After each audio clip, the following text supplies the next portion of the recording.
આકાશમાંથી અગન વરસતો તડકો હોય કે ધોધમાર વરસાદ વરસતો હોય, છતાં પછાત વિસ્તારના અંતરિયાળ ગામડાઓમાંથી બાળકો પગપાળા ચાલીને શાળાએ પહોંચે છે. બાળકોની શિક્ષણ યાત્રાને સરળ બનાવવા ગુરુદેવ નમ્ર મુનિ મહારાજની પ્રેરણાથી બાળકોને સાયકલ વિતરણ કરવામાં આવી હતી. સર્વમંગલ ફેમિલી ટ્રસ્ટના મનુભાઈ અને રીકાબેન શાહનો સહયોગ સાંપડ્યો હતો.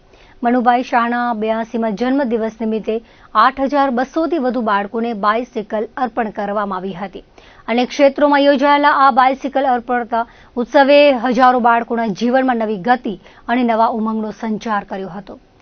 પરમ ગુરુદેવે પ્રેરણા આપતા જણાવ્યું હતું કે આ બાઇસિકલ આપણને જીવનનો એક સુંદર સંદેશ આપે છે.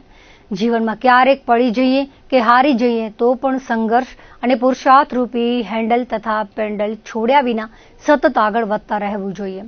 આ અવસરે અમેરિકાથી લાઈવના માધ્યમે ઉપસ્થિત રહીને મનુભાઈએ બાઇસિકલને સૌથી એફિશિયન્ટ વ્હીકલ તરીકે ઓળખાવી હતી.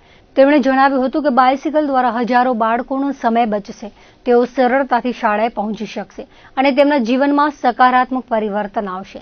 ભુજ ખાતે અરહમ યુવા સેવા ગ્રુપ દ્વારા પેડલ ટુ પ્રોગ્રેસ અંતર્ગત જુદી જુદી સરકારી પ્રાથમિક શાળાઓમાં અભ્યાસ કરતા 320 જેટલા જરૂરિયાતમંદ વિદ્યાર્થીઓને સાયકલ વિતરણ કરવામાં આવી હતી. ભુજની આરડી વરસાણી સ્કૂલ ખાતે રવિવારે કાર્યક્રમનું આયોજન કરવામાં આવ્યું હતું. આ પ્રસંગે મુખ્ય અતિથિઓ હસ્તે વિદ્યાર્થીઓને સાયકલો અર્પણ કરવામાં આવી હતી.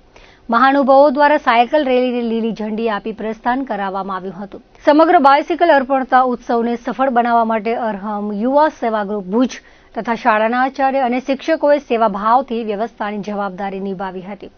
પરમ ગુરુદેવના આશીર્વચનો સાથે પોતાની નવી બાઇસિકલ પર સવાર થઈ પોતાના ગામ તરફ નીકળેલા હજારો બાળકોના ચહેરા પર ઝળહળતો આનંદ, સહયોગ, સંવેદના અને માનવતાનો પાવન સંદેશ પ્રસરાવી ગયો હતો.